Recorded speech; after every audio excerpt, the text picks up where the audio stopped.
Heyo! What's up, guys? And welcome to another one of my Final Fantasy XIV podcast videos. And we have a lot to talk about today. It's probably going to go well over an hour, so let's jump right into all the new screenshots and the new letter that came out today. As you can see there on the main updates of the Lodestone, the letter from the producer that came out yesterday, along with dozens upon dozens of new screenshots concerning Bahamut and Odin. We got tons of stuff for the Leonesaurus, Thanalan, and Black Shroud regions, including their cities.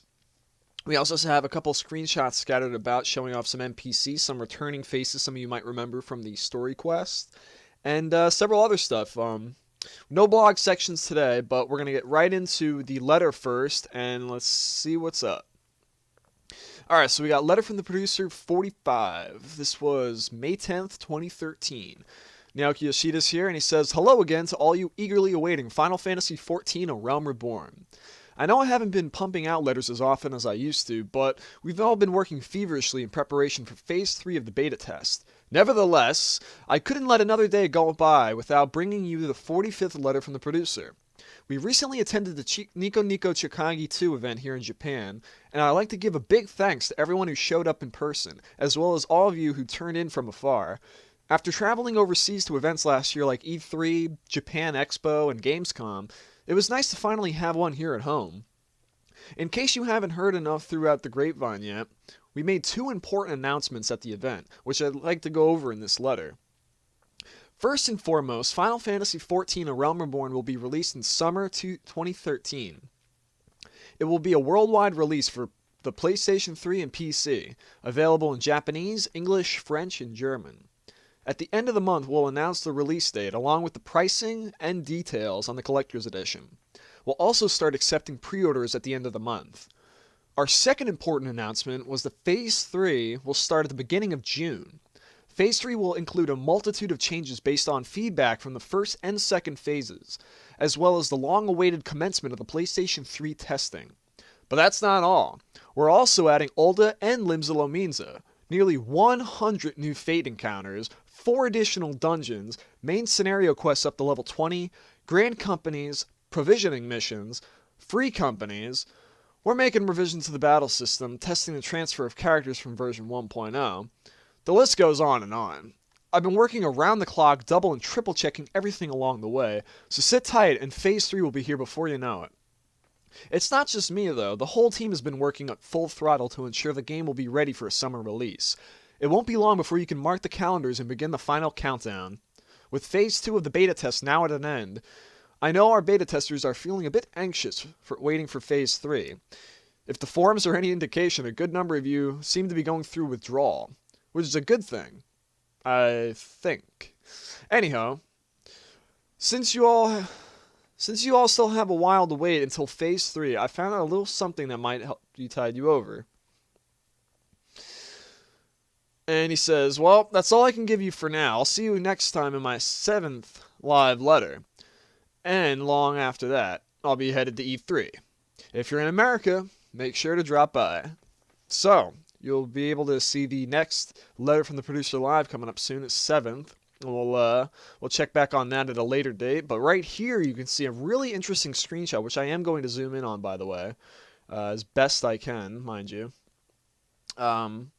So it looks, this is obviously in the Thanalan region. You can tell from the cacti, the plants, the obvious canyons on the left and the right. You can see of the rocky terrain and even the flooring. So this is the Thanalan region. But what really caught my interest is that there's a Gubu in Thanalan. Gubus are from Leonesaurus. The only one you've ever seen in ul'dah is from the original 1.0 starting campaign if you started in ul'dah.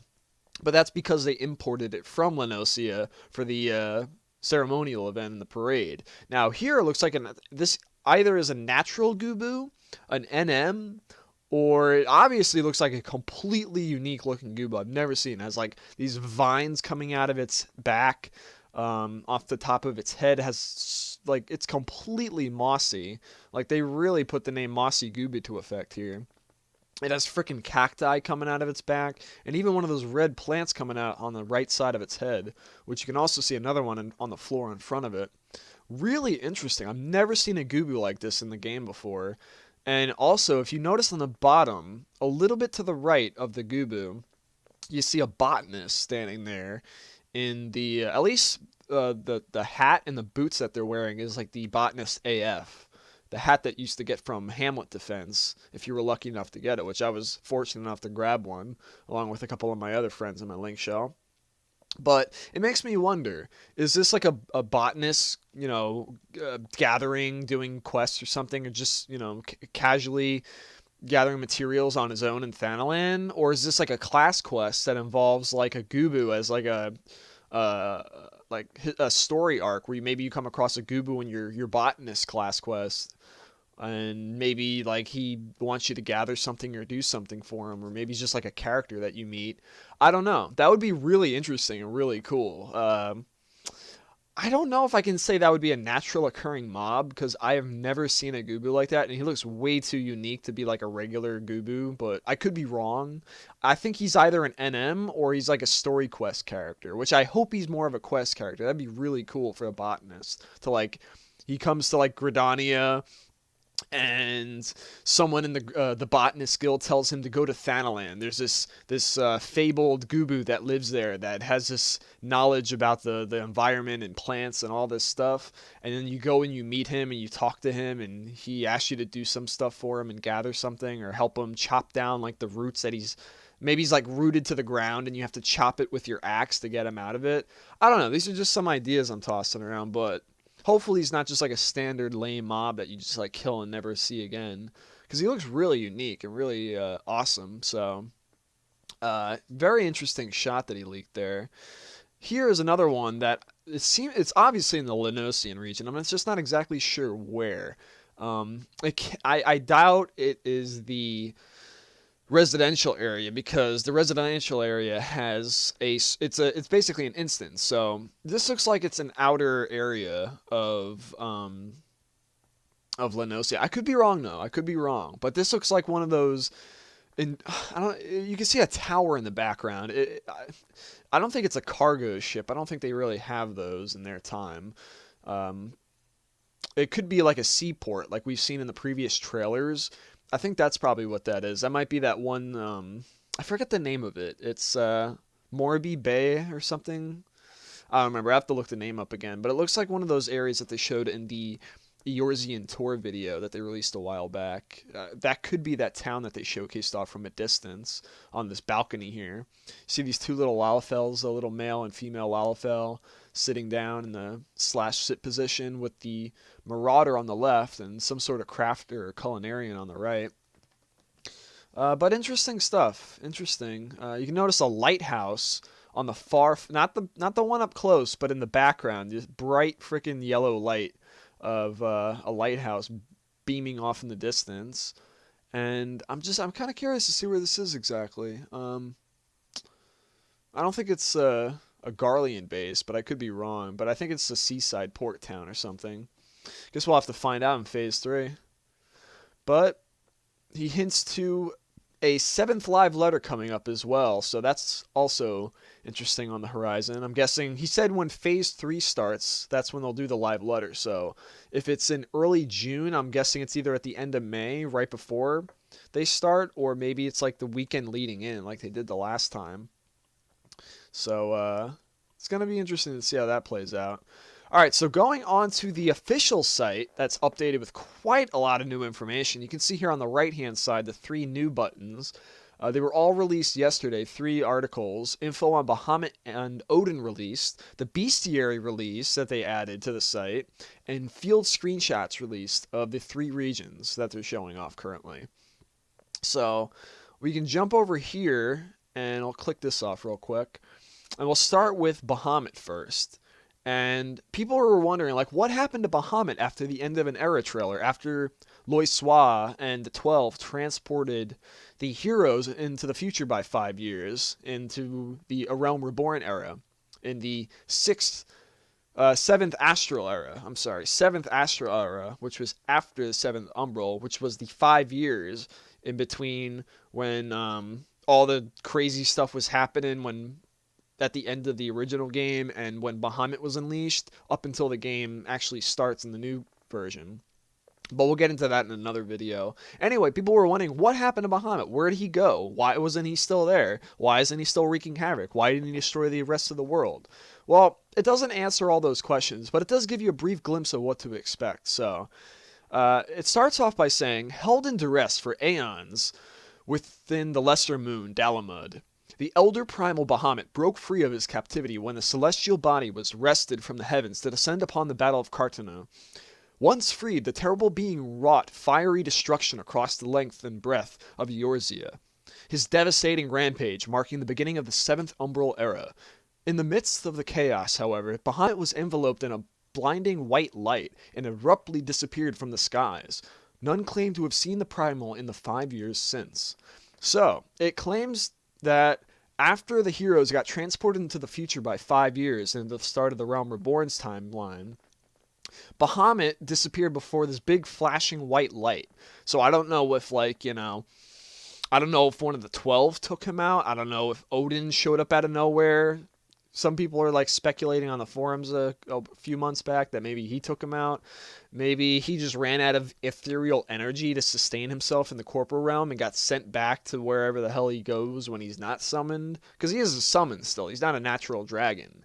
He actually has to be summoned through some sort of means, and which is how Nail Vendarnus claimed him in the first place to be summoned, even though he was trapped in a ball. But it's kind of got me thinking, like, I know for a fact we're going to find out throughout the story of the new game, so I can't exactly answer. I'm just throwing around some speculative ideas of what could have happened, but I could be so far off that I won't even guess it, but I just cannot wait to play the new game's story and find out, like, exactly what happened to Bahamut and, what happened since that time up until the 5 years and when the new game actually takes place. So, I guess we'll find out soon enough this summer. The next one is Odin. And Odin's is a little bit more mysterious. It's a little vague. It's not very detailed. But this is what it says. A fell knight clad in all black, Odin roams paths long forgotten beneath the canopy of the Black Shroud. There are none now alive who know the truth of when or by whom this elder primal was first summoned into the world. Ever vigilant as he sits astride his mighty steed, Sleipnir, it is said that Odin is driven solely by the desire to do battle with worthy foes. So Sleipnir is the name of Odin's horse, in case anybody didn't know that. Sleipnir, I think that's how you pronounce it. And there's Odin himself riding his mighty steed. He's going to be exclusive, I think, to the Black Shroud, as they notice in his description. There are some screenshots that I'll point out later. There's actually one in particular that some of us are speculating where Odin is actually going to be in the Black Shroud. It's in one of the South Shroud regions, but we'll get into that later a little bit. And there's really not much else to talk about Odin. Now, for people that haven't been keeping up in the past about what Odin's supposed to be, it's rumored, well, it's not exactly rumored, but it was said in the past. I don't know if anything's changed, because they haven't really talked about him much since then. But when they first announced Odin and showed him off, they said he's a wandering elder primal. He's different from the other primals. No one knows who summoned this guy, but he doesn't really have a group of followers like Ifrit does, or Garuda, or Titan, or Leviathan. He's like his own primal, his own thing. But someone summoned him, somehow, and it says that he's going to be a fate primal. That means he's not going to be instanced like you're used to with Good King Mogomog the 12th, or Garuda, or Ifrit. He's going to be wandering throughout this certain region of the Black Shroud. I don't know how far he can go. I don't know if he's only exclusive to one region, but he does wander and randomly pop. And when you beat him, if you do beat him in the Fate, he becomes stronger, it's said, each time you defeat him. Kind of like a Saiyan in Dragon Ball Z, where you defeat him and he comes back stronger and stronger each time. Eventually he'll probably have like a reset or something, but that's what they hyped him up to be when they first showed him off. And I'm really hoping that's still the case, because that would be pretty awesome, having this fate where like 50 to 100 people are all gathered around where Odin just popped, and like one Link Shell group runs in, the other Link Shell group runs in, the other one runs in, the other one, followed by a bunch of more random people. And, you know, everyone's like, oh, we're beating Odin, oh my god, we got this guy, we're gonna beat him. And all of a sudden, he fucking turns around, does Zantetsuken, and kills like, 50 people, 50 people just drop to the ground. A bunch of noobs and lower geared Link Shells, and just freaking completely collapse to the ground. Whereas like the higher shells like sit there and they're still like, they're dodging them, they're fighting them, they're holding hate on them and shit. While the other people are teleporting back to the Aetherite camps, and coming back to the fight and stuff like that, casting rays and stuff, just complete total chaos. So hopefully this guy doesn't have a leash. If this guy has a leash, that's going to be pretty piss poor. This guy should be able to stalk you throughout the entire freaking zone, and you'd have to zone out in order to escape him.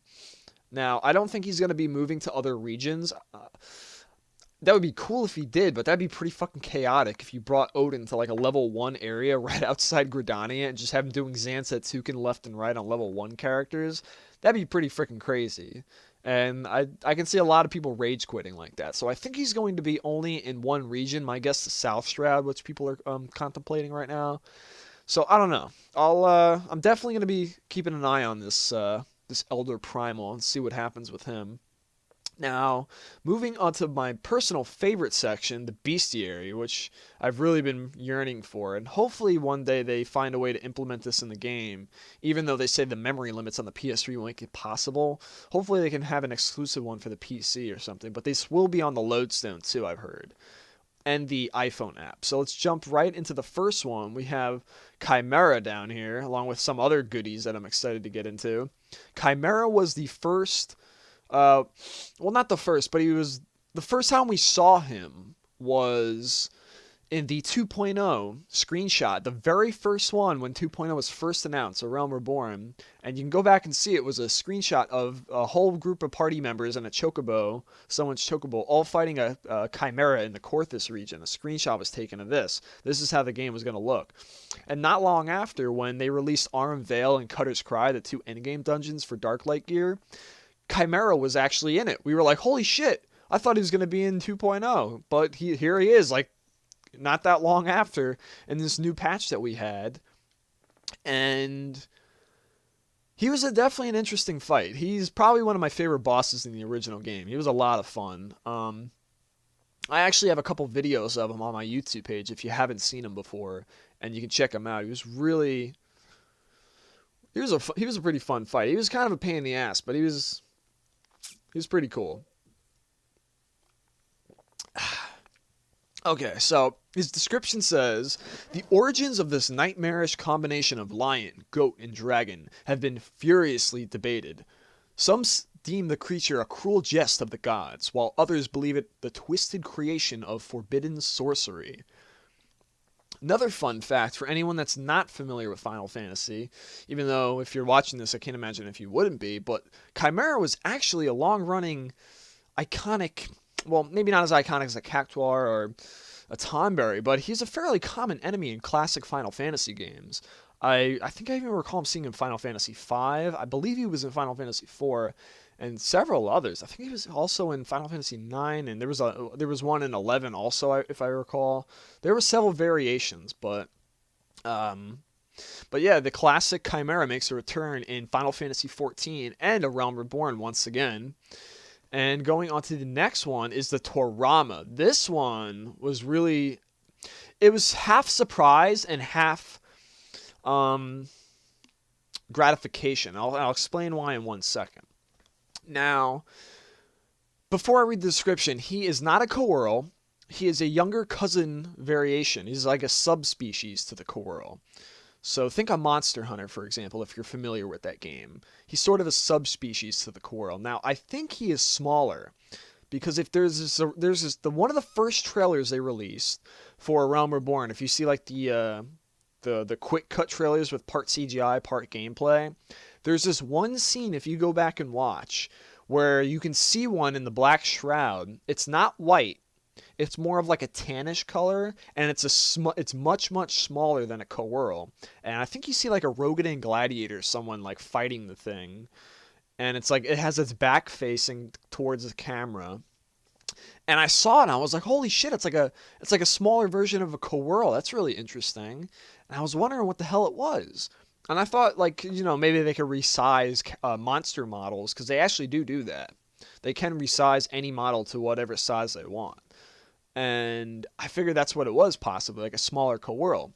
In fact, it's actually its own separate species altogether, a subspecies, and it's called a Torama. Now, this one's white and has horns. The original Coeurl was yellow, kind of like a cheetah of some sort, and it did not have horns. Now, it says here, these predatory quadrupeds are feared for their unrivaled savagery. In the same manner as its close cousin, the Coeurl, the Torama subdues its prey by unleashing electrical shocks from the two whip-like appendages that frame its fang-like jaws.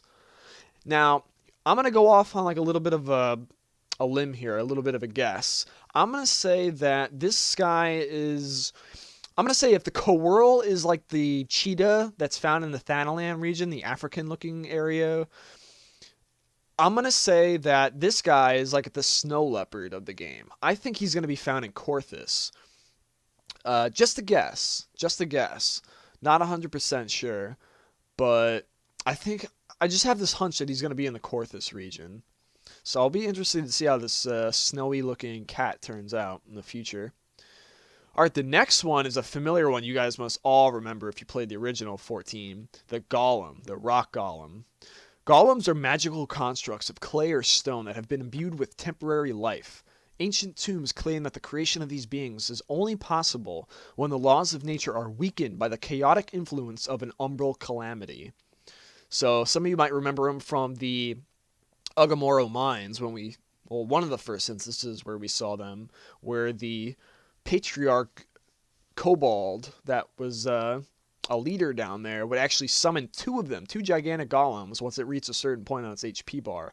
There was also a golem that was in one of the earlier Grand Company quests that you never saw again until Skirmish, where you actually fight a huge freaking rock golem. And I think you also saw him in the Nail Vendarnis fights as well, smaller ones.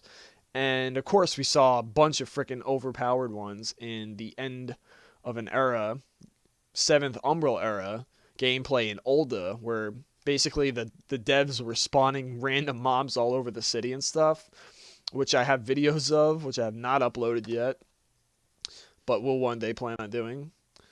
So next we have the Dullahan, aka the Iron Giants of 14. While commonly considered to be a variety of ancient golem, the exact nature of these hulking suits of animated armor is unknown. One theory suggests that they once clad men, and that the original wearer's soul lingered on after death, doomed to spend the afterlife in a prison of steel. So you've seen plenty of these guys in the alpha and beta screenshots for Realm Reborn. So these guys can get pretty freaking big. If you see the live stream that was for the alpha way back when, they actually had the devs spawning a freaking retarded amount of these guys at the South Shroud. And like, they were just running around killing people left and right, one-shotting them. It was pretty chaotic. So, yeah, it's interesting. It's a really nice addition to have the Iron Giants in 14. Really, really awesome looking design. Now here we have a fan favorite back from Final Fantasy XI, the little adorable Mandragoras, a personal favorite of mine. It's awesome to have them in 14, retaining their iconic look. The enigmatic Mandragora were first observed in the aftermath of the 7th Umbral era. It is not known whence they came, hint hint, Vanadil, or if they even existed prior to the calamity. There are those who insist that the diminutive seedkin are sentient, but further research is required to confirm such speculation. Love those little Mandragoras. Hope to see plenty of them in the game using quests and stuff. Maybe even a pet. Because I think one of them are actually a minion in the game, which is really cool. Alright, on to my personal favorite. Hands down, I've been dying to see this guy officially released for over a year now. The Wyvern. Now, quick little backstory, and I'm probably going to get... well, I don't know how people would react to this, but let's just say I had access to screenshots from data files that were in the original 14, and there was a program that you could download that would actually look through all the monster models in the game that were currently present, and ones that were hidden that were not implemented yet. And this guy was one of them that has been in the data files for over a year and a half now. And I was like, man, when are they going to implement this guy? I can't wait until they show this guy off officially and see what he looks like, in a certain pose or whatnot, in a natural stance, rather than that fucking T pose that they have in those data mine shots. So there's a brown version, and then there's the green version here. I haven't seen any other versions yet, but I do have screenshots of other angles of this guy, but this is the first ever official release of the Wyvern anywhere. So none of this is leaked. This is them finally coming out with him and finally ready to implement this guy for the dragon content situated in the Korthus region associated with Ishgard. Now it says the Wyvern is a sinuous scalekin that cuts swiftly through the air on large membranous wings. A less imposing relative of dragons, wyverns often serve as frontline troops in the endless assault on the fortifications of Ishgard. Now, for those of you that aren't familiar with the lore surrounding Ishgard and dragons, Ishgard friggin' is just like, they hate dragons. They despise them. And dragons, for some reason, hailing from Dravania, which is a city and region to the west of Korthus and Ishgard, is just overrun with fucking dragons all over the place. And if you even pull up the original 1.0 map, you can see a dragon drawn onto the map over the city of Dravania. Now, the wyverns are the lesser of the dragon army. Now, they say Nidhogg is like the king, the leader of the whole bunch. He's like the ringleader. And if you look in the original 1.0 trailer, they had dragons all over the place fighting the Garleans when they were invading Eorzea for the first time.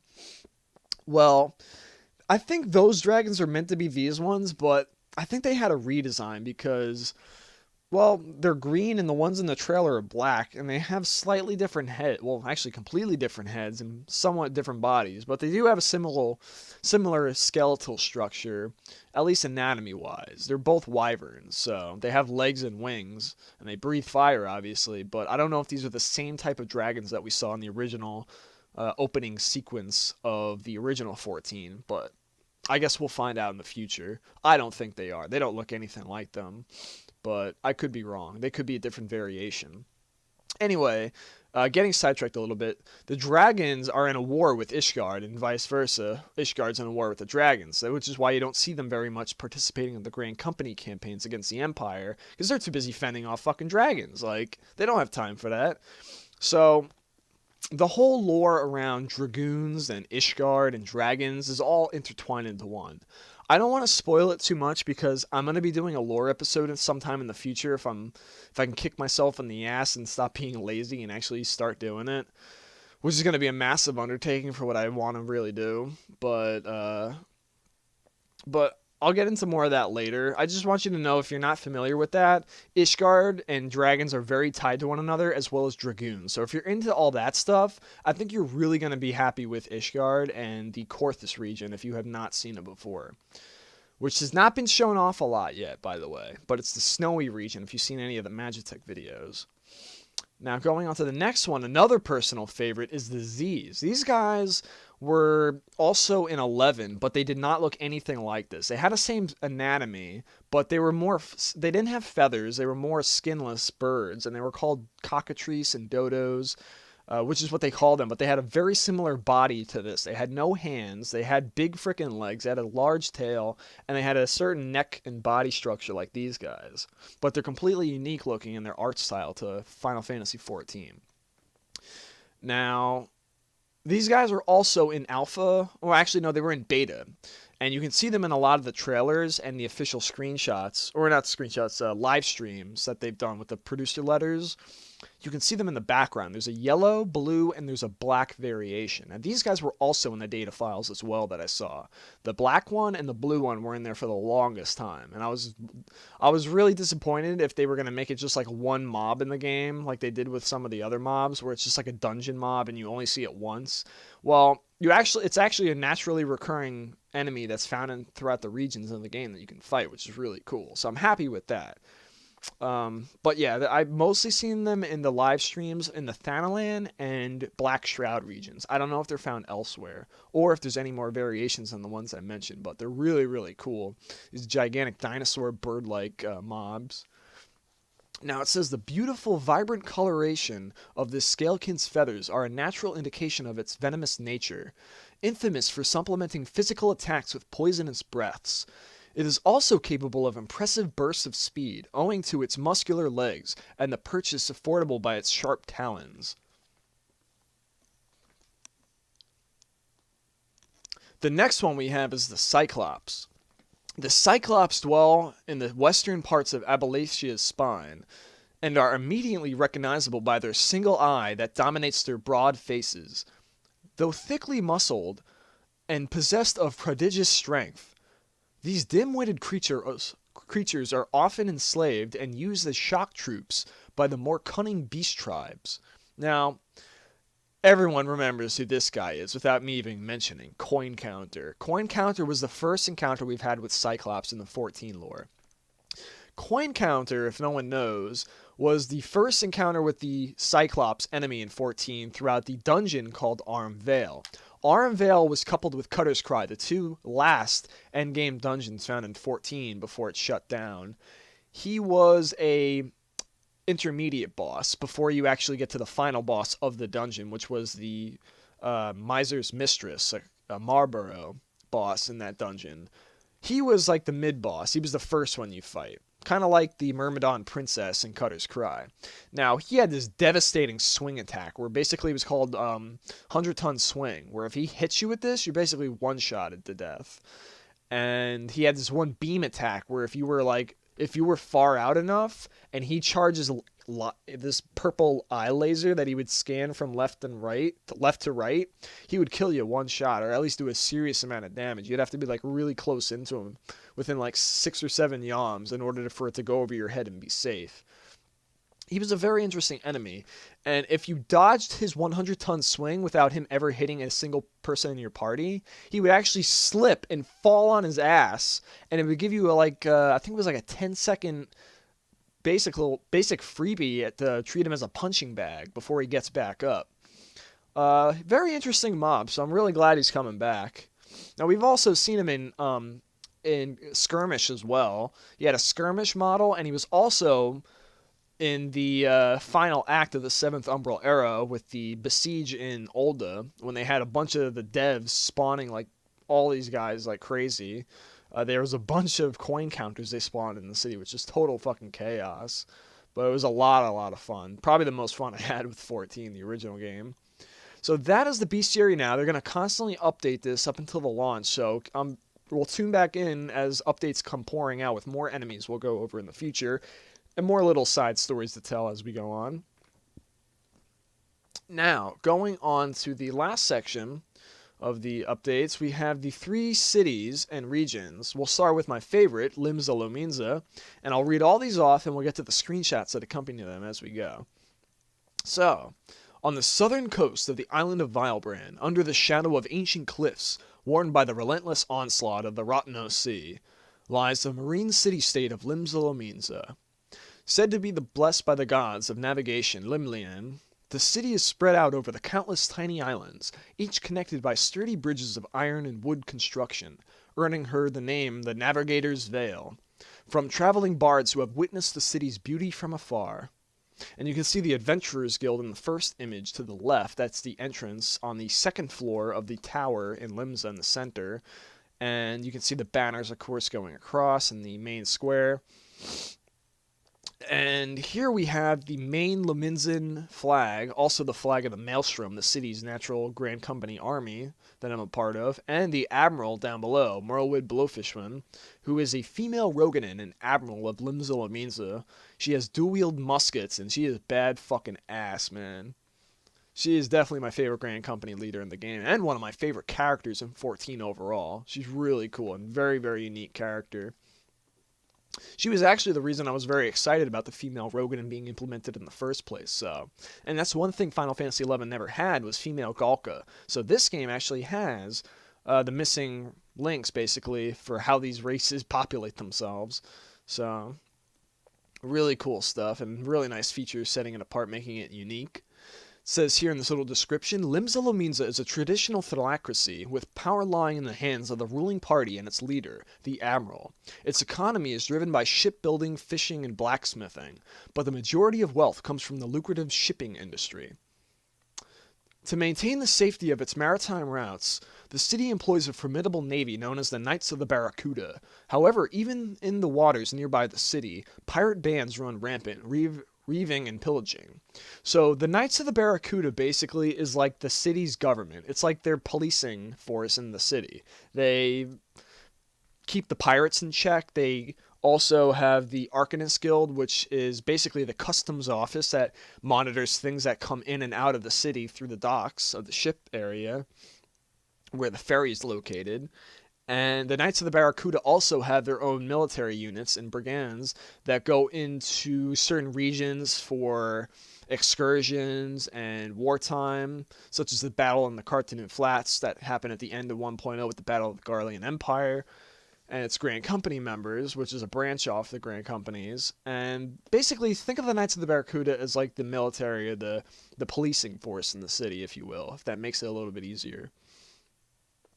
Now here we have a bunch of gorgeous screenshots of my city, and we'll go through these three first. We have this is the one we pointed at earlier that we saw in the banner image. This is, I'm not exactly sure what's across that way, but it could be an NPC vendor shop in the upper decks of Limsa. And that's the Culinarian's Guild to the left over there. Then this bridge, if you turn the camera around 180 degrees, the Adventurers Guild is on the opposite side of the screenshot, if you were to turn the camera around. Now here is the Blacksmith and Armorers Guild. The blacksmith icon is the anvil, and the armor is obviously the helmet. So they're always were together in the same guild. They were never separated. So this is the same in A Realm Reborn. They are both located in the same location. So if you decide to take up armoring or blacksmithing, you go to the same guild located in Limsa Lominsa, and you basically train yourself to become a master blacksmith or armor. And I'm trying to tell you right now, if you're going to be going after the best gear and materia stuff, if it's anything like 1.0 was, you're going to be spending a lot of time crafting or repairing this type of stuff. So I highly recommend, if you plan on playing this game for the long haul and you want to pick up a craft, go for those two crafts first. They're probably the two most important ones in the game, hands down, followed by goldsmithing and weaving. And leathercraft, but it depends on the job. But overall, for tanks and several other jobs that you're going to be leveling, these are two of the most important crafts in the game. So be sure to visit Limsa if you're interested. They also share class quests as well, just to point that out. At least in 1.0 they did. I don't know if they have the same thing in A Realm Reborn. Now here you see the airship docks in the main tower of Limsa. It looks like it changed a little bit, but overall it's in the same location, and it's the third floor of the main tower in the city. And if you look at the bottom left-hand corner, you see the fish icon, which is where you can purchase fish, which you can also use to craft on your Culinarian or your Alchemist job. Alchemist turns fish into crystals and shards, whereas Culinarian uses the fish, obviously, to fry it into meals. So that's what that's for. If you don't have fishing leveled and you can't catch the fish yourself, you could just buy some basic starting fish from the NPC, and you could level your stuff from there, which is what I did in 1.0 for a little bit. So that's what that is.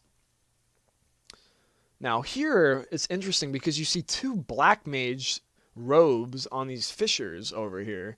Now it's kind of funny because they have like fishing hats on and gloves, but they have the black mage robes. It kind of looks like the You know the guy, you know the dude on the fish sticks box who has like the raincoat. He's like a fisherman. He's got like the fisher hat on.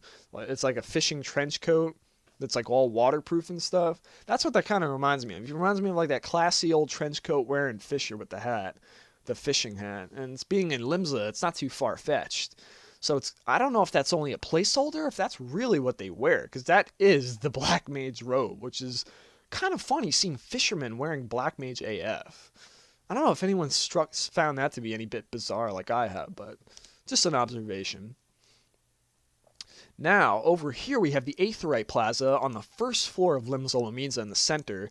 Now, this is where the fountain used to be, where people could sit down, and no one ever used the damn thing after like the first couple months, so it's really smart that they moved the Aetheryte here on the first floor in front of the city in the main section, then all the way upstairs in the ass end of the city.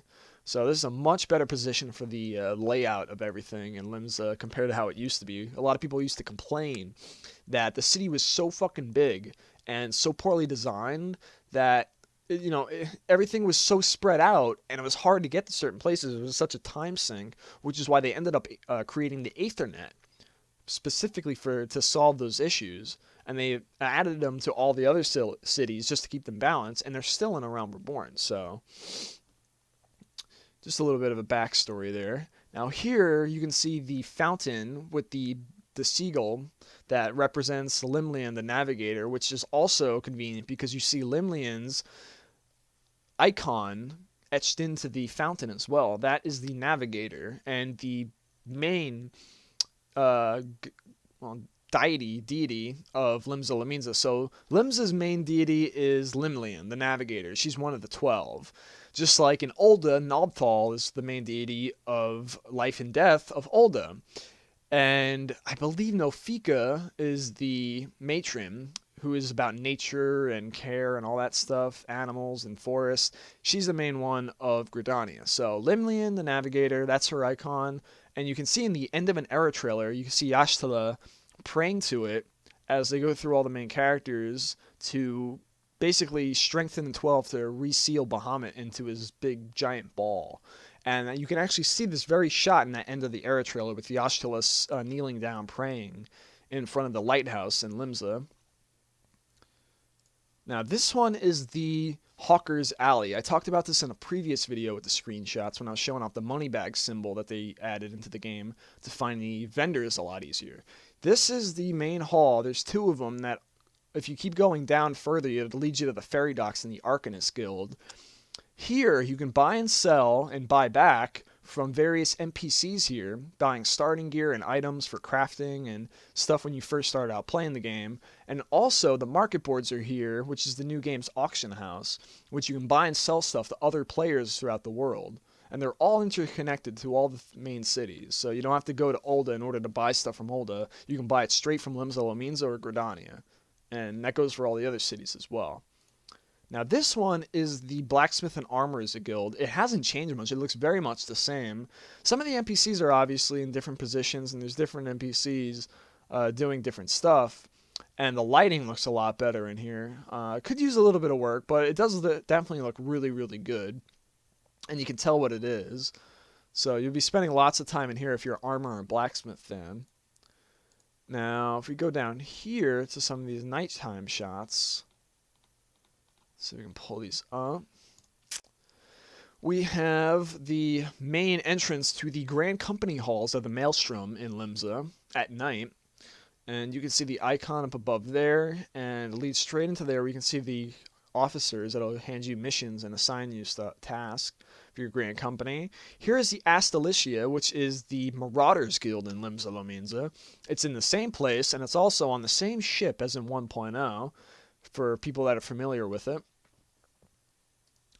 And here is an image of, you can obviously see the anchor, that's where the ferry docks are, so it's an easy indication where the ferry is that leads to Thanalan.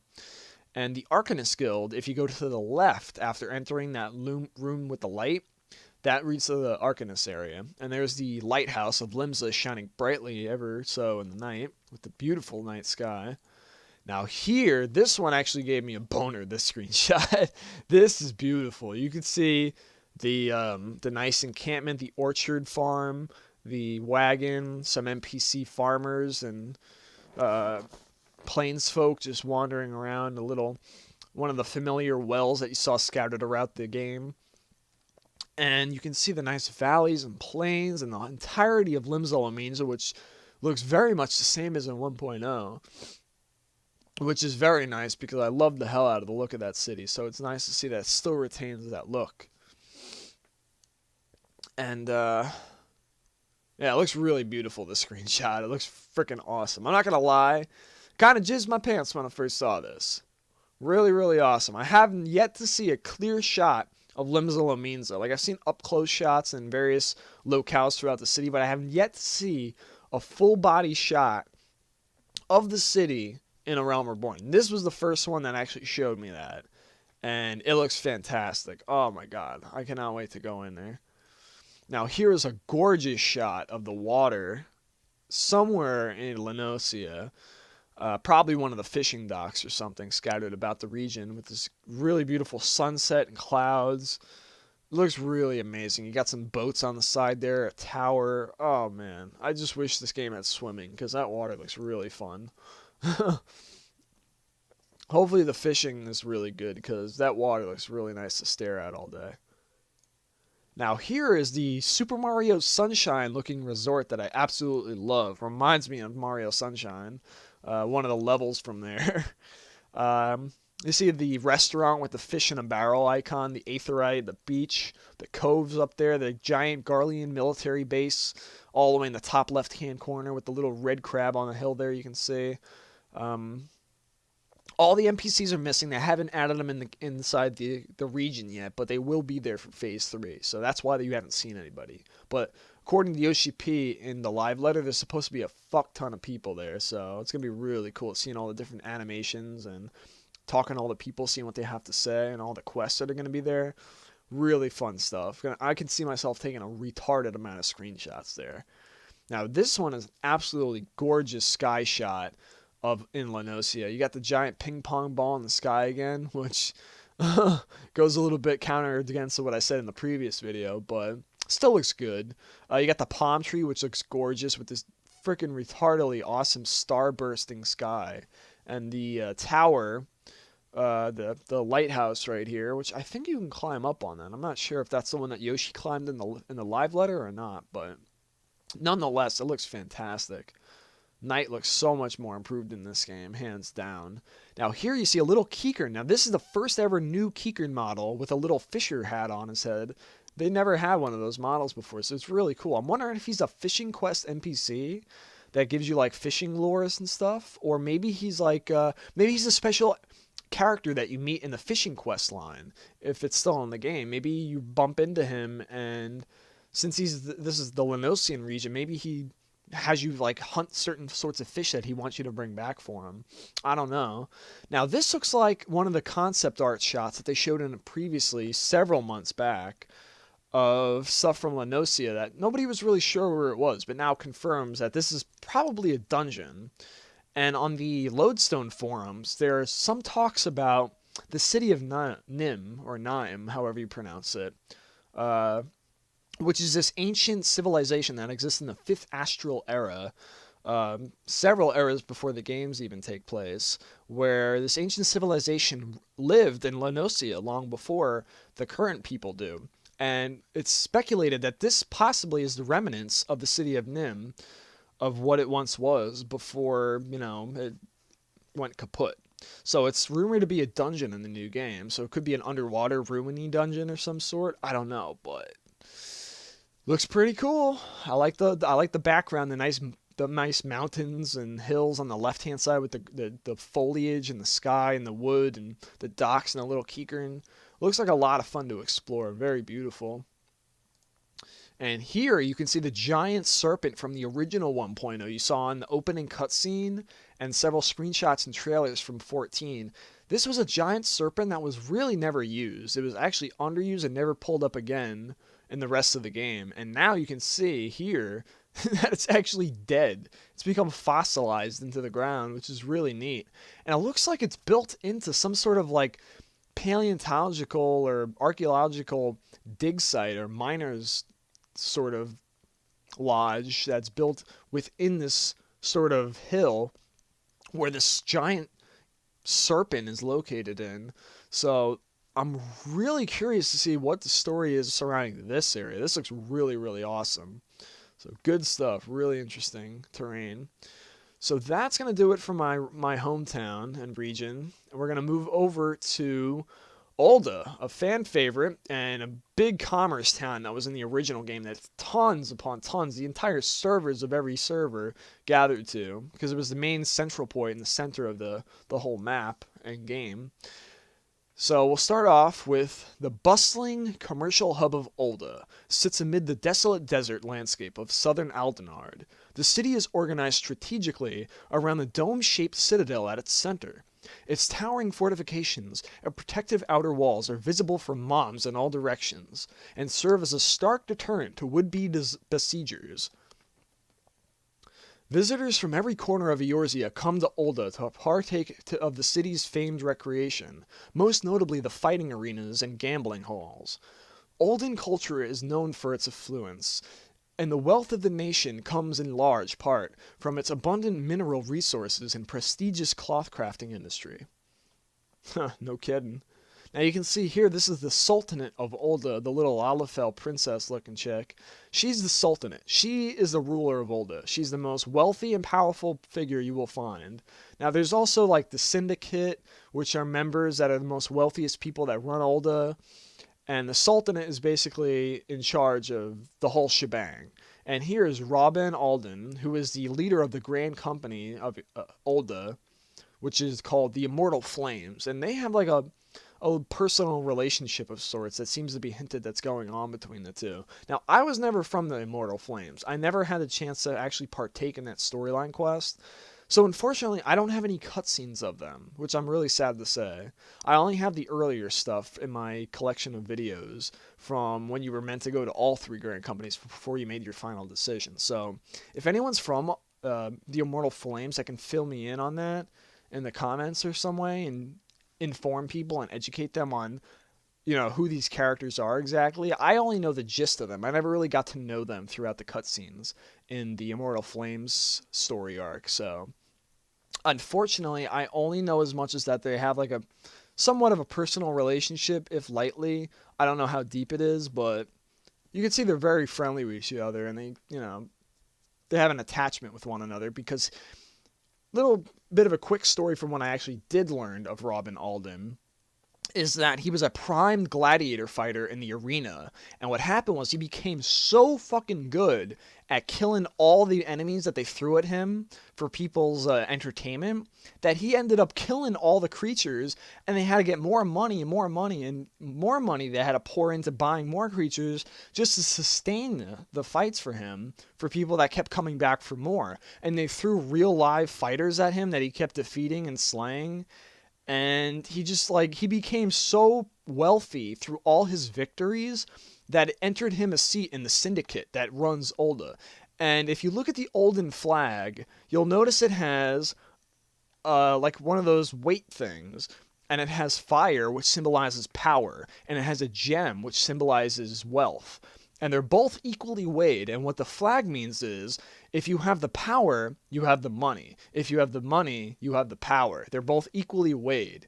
And you can't necessarily have one without the other. The reason he has the power, the reason why he has all the wealth and he's in the syndicate is because he had the power. The reason she's in the syndicate as well, I guess her ancestors were the first amongst ul'dah, because the Lalafell basically created ul'dah and are the first settlers that essentially formed the city when they first migrated here from their homelands.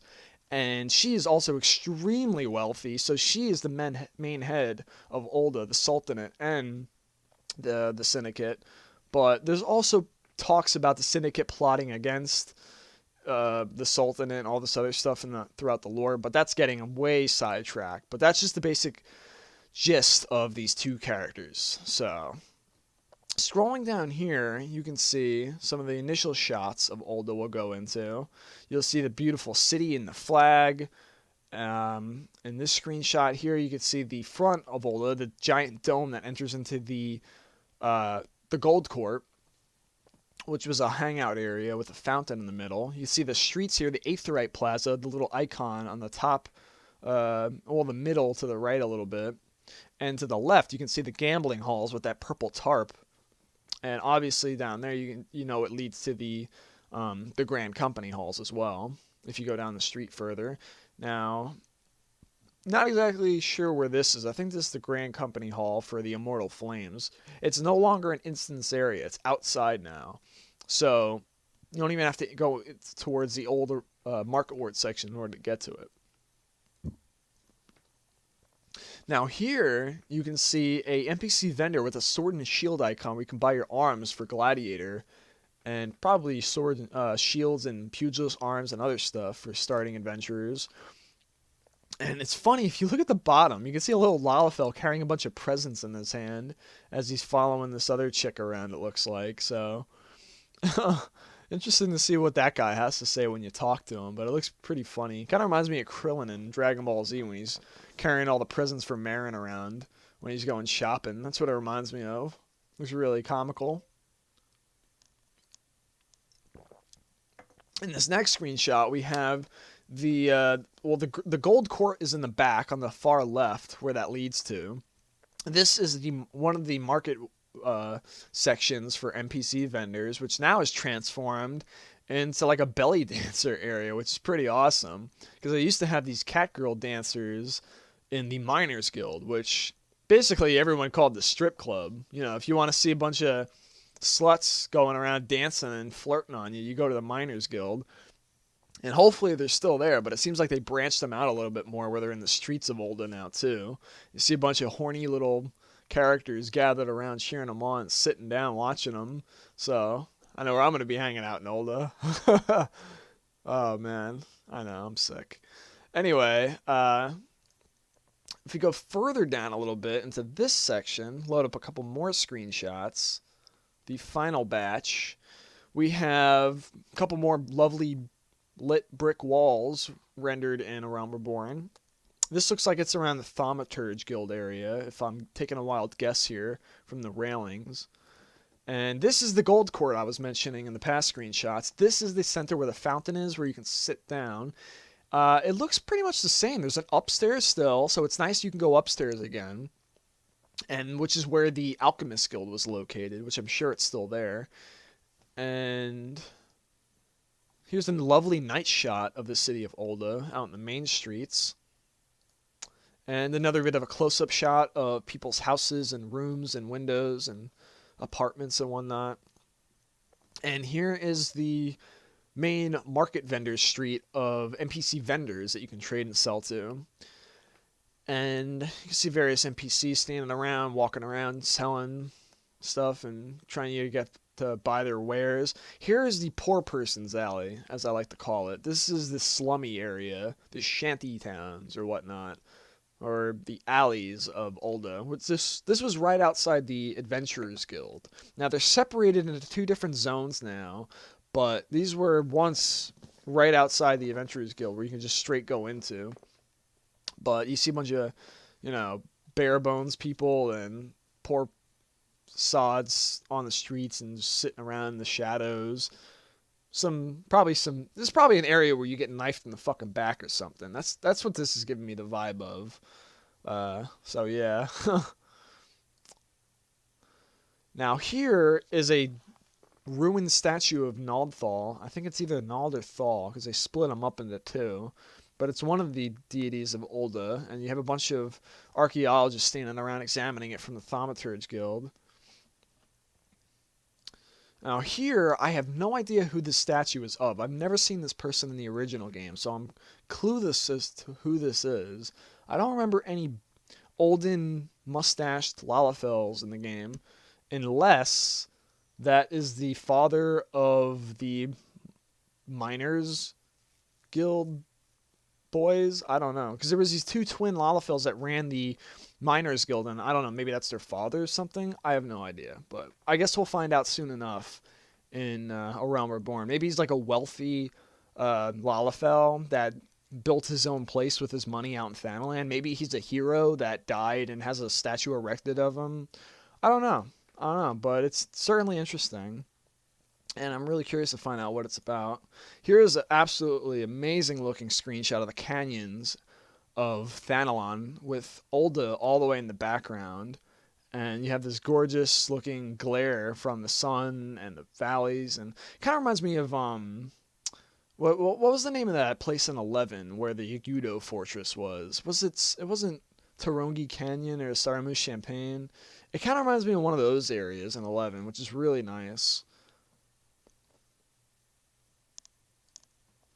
Now here looks like ruins from possibly Allegan ruins. I'm not sure. Could be Allegan ruins, could be something left over from Silda. Who knows? Who knows? But it looks really cool. Seems like there's a lot of archaeological dig sites found in these new areas of the game, especially in Thanalan, so I'm kind of curious to see how that's going to play out. And here's an oasis, it looks like, with palm trees and beautiful stars and aetheryte. I'm willing to bet you anything this is the new hamlet for Silver Bazaar. I think we've already seen Golden Bazaar in a previous video, but this could be vice versa. This could be Golden or Silver Bazaar, and the one we saw in the live stream could be one or the other. But this is definitely one of the Bazaars from 1.0. So get used to seeing this place, because if you're going to be going after those relic weapons, you're going to be after doing the hamlet defenses, and hopefully it's nothing like it was in... Well, nowhere near as grindy and bad as it was in 1.0, but it was still fun for the first few tries. Hopefully they improved it in the new game, but it's going to be a fate. So you're going to be in this hamlet fending off beastmen attacking the townsfolk, which is going to be kind of cool. And you see a little chocobo over there walking around underneath the tree. And here looks like a Mako reactor from Final Fantasy VII, kind of, but it's actually, in reality, a ceruleum field. That's right. Now, this looks like a train tracks or some sort of subway that's traveling through the canyons in this little pipeline, but that could just be the fuel it's traveling through. I don't know. What I do know is that they had these ceruleum fields in 1.0 that were never used for any quest, and you never got to interact with them. But you could see them, but they were blocked off by a gate. And if you go search on ceruleum fields on Google, you can find plenty of images of them as well. Now, they brought them back. They have these searchlights and stuff, and all this other shit built around them. So they're obviously going to be open up to the public with quests and whatnot and story. So I'm really interested to see how they're going to be implemented now that they're actually in use in the game. And that ends the Thanalan and ul'dah section. Now we go on to the Gridania portion, which most people should be familiar with the current alpha and beta footage and screenshots that have been shown off thus far. So, it starts off by saying, in the eastern reaches of the Aldernard landmass, home to vast, dense woodlands and coursing rivers, lies the forest nation of Gridania. The cityscape is a mosaic of labyrinthian waterways and great wooden structures, so gracefully constructed they seem a part of the surrounding environment. The Gridanian emphasis on natural harmony has led to its preeminence among the Eorzea's city-states and trades such as the forestry, agriculture, carpentry, and leatherworking. Gridania is also home to the Wood Whalers, a militant band of polearm-wielding sentries charged with the protection of their homeland. And you can see the twin adder icon for the flag of Gridania, which is actually the name of their grand company, the Order of the Twin Adder. And here is Kanisena, who is the grand company leader of Gridania. Now, you're probably wondering, what's up with her horns on this chick? Well, she's not actually a Hyur, which is the human race found in 14, what they're called. She's actually a Pajal. You're probably saying, what the hell is a Pajal? A Pajal is basically a Hyur that has been blessed, as in touched by the elementals in a way, where they are granted eternal youth. And they seem to be children, but they're actually very, very old. Kind of think of Doctor Who, where the Doctor looks young, but he's actually like 900 or whatever years old. It's kind of the same with the Seed Seers, which is what they call them. But I don't think they're that old, but you catch my drift. So they grow horns out of their heads once they're touched by the elementals, and they gain this unique persona, this unique power and gift. and they're able to commune with the elementals and Muggles, where most people can't understand their language. They can commune with them to understand what they should do with the forest, what they should protect, and basically they keep a clear communicative line with the elementals in conjunction with the city and its people's limits. So it says, the favored goddess of the citizenry is Nofika, the matron. With great faith is also placed in the wisdom of the seed seers, young oracles who guide the nation based on the will of the forest elementals. Now we got a bunch of screenshots here. Now, you've probably seen Gridania so many times that your eyes are bleeding by now, but we'll just briefly go through it and some of the stuff you probably haven't seen yet. Now here's the Leatherworkers Guild found in the city. Giant building, still the same as it was in 1.0 found here. Also, here's the Aetheryte Plaza that you can find within the city itself. And you can see the Chocobo stables to the right over there.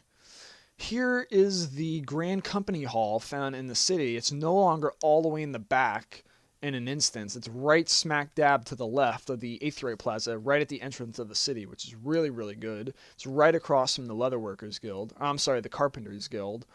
Here is the Archers Guild, the Quiver's Hold, which is what they call them. So if you're an archer, you're going to be coming here a lot for your class quest. And here is the entrance to the Conjurers Guild, the Stillglade Fane, which is what it's called. See a couple conjurers sitting right in front of here, and a wood whaler protecting the entrance. These nice cherry blossom leaves coming off the trees. Here's the Carpenters Guild right here. You see a couple NPCs hammering on chairs, making tables and planks and stuff. And some other dude with a ladder to the left making some giant dildo looking thing, which I have no idea what that is. And all these enormous planks of wood and sawdust all over the place. So it looks like the whole world's alive. They're doing some active stuff. Here's the playground found right outside the Carpenters Guild, where you see little kids playing out in the playground, jumping on the logs and fooling around with each other. And you see like a little swing of sorts over there. I forget what those are called, those spinny thingies. Now here's the Adventurers Guild, still largely the same intact from the original game, with new NPCs present throughout the tavern. Here is the entrance to the Botanist Guild. You notice by the Botanist icon, the wheat icon, the two flags that are present that show the entrance to that area, which is very, very beautiful. Flowers and fields and foliage all over the place there. Now going on to some of the screenshots that came out recently. Oh, actually, whoops. Went a little bit too far over. I thought we were done. Whoops. There we go. That's the final ones. Okay. So, for the last batch of Gridanian screenshots, we have the Chocobo Stables, which has the new Chocobo Porter NPC with a Chocobo helmet, or mask, and the Chocobo apron with the little 8-bit icons on. And he even has Chocobo shoes. Yeah, that's right. If you haven't seen him up close when you get in game, go up to his shoes and look down. He has little chocobos imprinted on his feet. It's freaking awesome. So you can see the two chocobos here. You can rent a Chocobo Porter, and you can get the you can rent a Chocobo Bird here. It'll take you all around the city. And oh, by the way, you can get those at level 10. So if you're curious when you can start renting chocobos, level 10 you have to be at least. Here is the Wood Whalers main base of operations, which is also the Lancers Guild. So if you are a Lancer and Dragoon fan like I am, you're going to be coming here a lot for your class quests. And by the way, they're really, really good. If you love story and good writing, you're really going to dig the class quests in this game a lot. So look forward to that. Really good stuff. Now here we have the Carpenters Guild. You can see it at night. It's all brightly... yeah, you almost got me on that one. It's lit up brightly. See, I learned. It's lit up brightly in the night, and you see the beautiful lights all over the place, and some NPCs standing around the mill, and it looks very, very beautiful. And over here, you can see the Bed Branch Meadows with the Chocobo stables found in the back, the giant balloon with the Moogle on it, and overall central starting area in the main shroud area. And here is Hawkeye Manor, you can see, and a bunch of Marlboros walking around and stuff, guarding it, with these really interesting looking plants and vines and stuff. Really cool looking. And here's a little goblin encampment, where you see the goblins sitting around on their butts and telling stories in front of the campfire, heating up soup or some sort of stew. And yeah, it looks really cool. Now here is there's the thing I was hinting to earlier when we were talking about Odin. Some people are speculating that this is where Odin's gonna be popping at, his main domain, if you will. It definitely looks like an area where you see a primal appear. And if you go back and look at the original concept art of showing Odin hidden in the Black Shroud, this kind of looks like that same shot. So I don't know. This might be where Odin pops at, and you fight him, and he might like train you throughout the entire zone if he chases after you. Really freaking beautiful. See a bunch of water elementals floating all around. That's what those little blue lights are. And you see a little wind elemental to the next to this little white plant thing on the right side. Really cool, really awesome. Lots of ethereal energy surging through here. So if you think about it, if the primals are powered by ethereal energy and its crystals are what brings them into the corporeal realm, it kind of makes sense for this is where Odin would be popping. I mean, it's surging with ethereal energy, which is what crystals give off, and what an ethereal energy also runs through all living things on the planet. So I would not be surprised if this is where you found Odin. Now here's a nighttime shot of some ruins found in the Black Shroud, some little lanterns floating around. And here is the Camp Tranquil area in the South Shroud. Freaking enormous area. This is when you've seen plenty of the shots and trailers of the giant adamantoise creatures roaming about. And this is probably one of the biggest areas I've seen thus far in all of the Black Shroud regions. Really interesting area. Now, that ends it for the main regions of Limsa Lominsa, ul'dah, and Gridania. But we're not done yet. To wrap it up, we got a couple screenshots that came out after my last video aired, and they show off in this one, excuse me, in this one they show Momodi, who is the proprietress of the Adventurers Guild located in ul'dah. So when you first start your game, she's going to be one of the people you're used to talking to, and she'll basically guide you through the story. She'll give you an initial starting quest. She's kind of like Mother Mione from the Gridania storyline, and kind of like Bateron, who's the pirate dude from Limsa Lominsa if you started there. So if anyone who started in ul'dah and remembers her, you automatically know who she is and what she's capable of, like what her role is.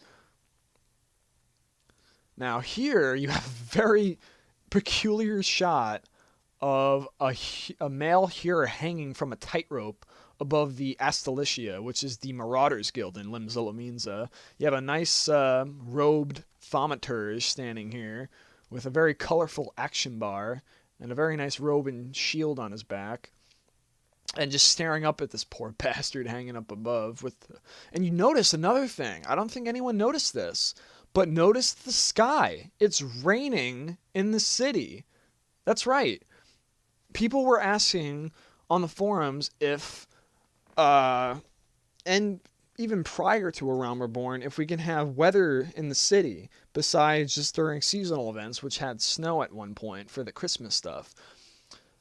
Basically, we never had weather in the cities. It was just basically nighttime and daytime, and maybe partially cloudy.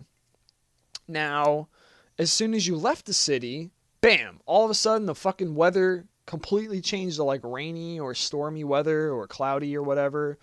And when you entered the city, it changed like something completely different. It seemed very immersive breaking. It didn't translate very well. So now what happens is the city that has the weather pattern that's raining now will happen outside the city as well. So if it's raining outside the city, it's going to be raining in the city as well too. And that goes for any other weather patterns as well. So this confirms that weather it does take place in the cities now. That includes ul'dah, Gridania, and Limsa Lominsa. Now this was not present in the beta test as far as I know, from what I've heard from people, but according to Phase 3, if this is a sneak peek, they should be present in the game. So you'll look forward to all sorts of weather patterns within the cities themselves, which is really interesting, and lends some more immersion as well too, which is really good. Now here we have another updated shot of the belly dancers, which have new costumes, by the way. They redid them from the previous one we were looking at. They changed the NPCs around a little bit slightly. And they actually look even sluttier, which is fucking awesome. They have the Coliseum gear that you obtain from the faction leaves in 1.0. And it looks like it's half Coliseum gear in the lower half. And it looks like it has the summer bikini wear on the top half for the Makote girls. So, yep, if you like sluts and half-naked cat girls, ul'dah is definitely the place for you. So, I know where I'm going to be hanging. Awesome stuff. Now, here's a really cool shot in Limsa on the upper decks.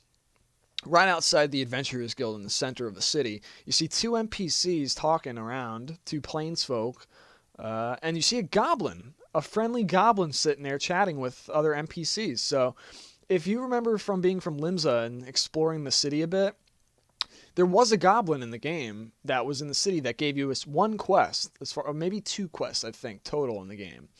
His name was Sweetnick's Rosy Cheeks, and I believe that's him, unless that's a different goblin, or if they added more goblins to the city, which would be fucking awesome. It would kind of remind me of Juno from Final Fantasy XI, with all the goblins scattered about, giving you quests and basically increasing your gobby bag and stuff, and talking to you and giving you little goodies. That would be cool in this game, too, so it'd be really neat if they had more quests for the goblins in here. And it's really cool seeing more diversity, like friendly beastmen throughout the cities, not just like the main 5 races. So that's really, really cool. And it's awesome that it's in my city, too. And here, now this is a familiar character that returns from 1.0.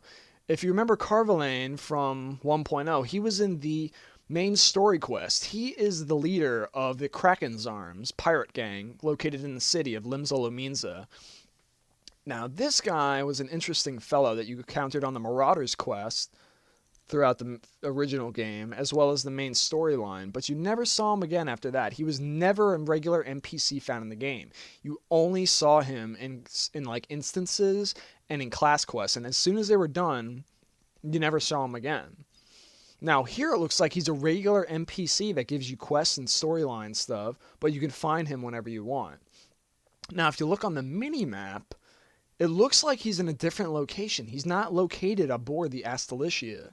So it makes me wonder where he is. It looks like he's in the upper decks with the pathways and boardwalks of where he might be located. But he has another marauder to the left of him. And yeah, there's not much else I can really say on that. But he's definitely an interesting character. So I'm really glad they're going to be showing more of these guys in the city and expanding upon the lore. Now, this lovely lady right here with the musket on her hip is Roswin. Roswin is the leader of another pirate gang in Limsa called the Sanguine Sirens. The Sanguine Sirens is an all-females pirate gang, and they were some pretty badass bitches, man. They were pretty rough and tough, and they always butted heads with Carvalane's pirate gang, which was called the Kraken's Arms. So they always butted heads, and what they're trying to do is both of them are trying to claim rulership over Limsa by becoming the next admiral, and they were always fighting over it, like who wants to rule over Limsa and blah blah blah. And you'd have to go back and watch some of the videos to really see like what that was all about. Now, Musketeer is not implemented in the game yet, but they obviously have the lore for them there present in the city of Limsa. You see one of her fellow Marauder girls next to her, which has a I'm not even going to comment on the face. It's been mentioned countless times on the forums, but oh my god, that just looks like wow. I'm not even going to comment on that because I'm not going to say I'm not going to say anything. I'll let you guys comment on that one. But you see the Marauder Lalafell chick that the player's controlling has some sort of iron cuirass set on and an iron axe. Which looks like it's level... I can't see the level. I think it's level 30 or 20 Marauder she's playing as. And she's talking to Roswin here. So she's also going to be present in the city. Which if you look at the mini-map, I don't know where the hell that is. But it seems like, I'm gonna take a guess here. It seems like they created a hideout for both Roswen and her Sanguine Sirens, and Carvalane and his Kraken's Arms, and possibly the other pirate gangs as well, such as the Bloody Executioners, which was the most deadly one found in Limsa, ruled by Hellfire, who was a rough and tough male Rogadin, when they were the three main pirate gangs found in Limsa. So I think they gave them their own little hideouts now that you can go and talk to them and accept quests from them and learn lore about them and stuff. So that's really, really cool. Alright, so for this last one, we have two very attractive looking female Makote twins standing side by side on the first floor entrance into the city of Limsa Lominsa. This is where the Chocobo stables are located, right in front of the main bridge that leads in and out of the city. And in the background, you can see the elevator that I talked about in my last video that leads up to the Admiral's office, where Merlwyb is located. Now, they don't really have shadows turned on in this screenshot, so hopefully they implement them and turn them on later, because I noticed some people were pointing that out. But I'm pretty sure with the shadows I've seen in the other portions of the game, I'm pretty safe to assume that they're going to be turned on once they polish the game a little bit more throughout Phase 3 and 4. So the lighting in the background looks beautiful, but they just have to add the shadows on the characters themselves here, which seems to be very faint. But if you look at the left Makote, you can see the faint shadow extending past your right or left foot going right, but I'm not really big on that. I know they're going to add it later, but I just noticed some people pointed that out on Facebook and a couple other places in the comment section, so I just wanted to comment on that to assure anyone that was worried about that. But yeah, pretty attractive looking cat girls. It's nice to know that Lims is getting some hot chicks in there as well, and not ul'dah just getting all the fun. But yeah, so the last section I'm going to do is just one quick post by Hivener on the forums, and this is regarding homes. And I think you guys that are interested in your personal houses are going to really be interested in this.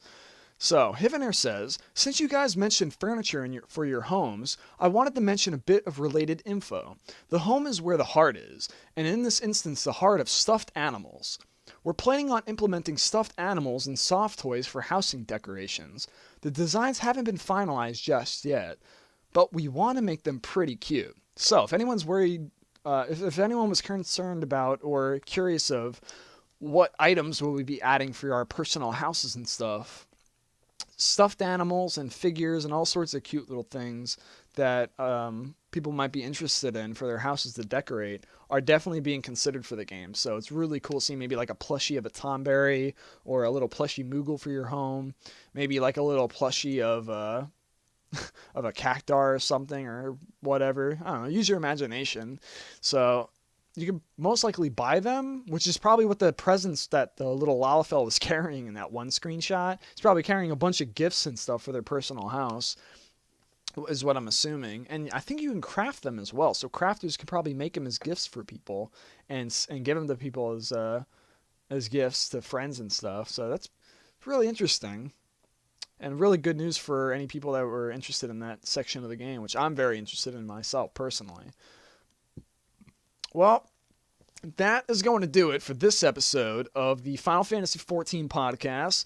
Lots of cool new stuff that just showed off this week. I'll tune in next week when they come out with more information, which should be coming out soon with the Collector's Edition info of what pricing is going to be, when you can reserve the game, along with many other infos regarding the game itself, its release date, and other infos on the next live letter and beta testing. So we'll tune in when that comes in, and I hope you found this episode enjoyable, entertaining, and informative. And if there's anything I missed out, be sure to let me know in the comments section, and I'll catch you guys next time. Later!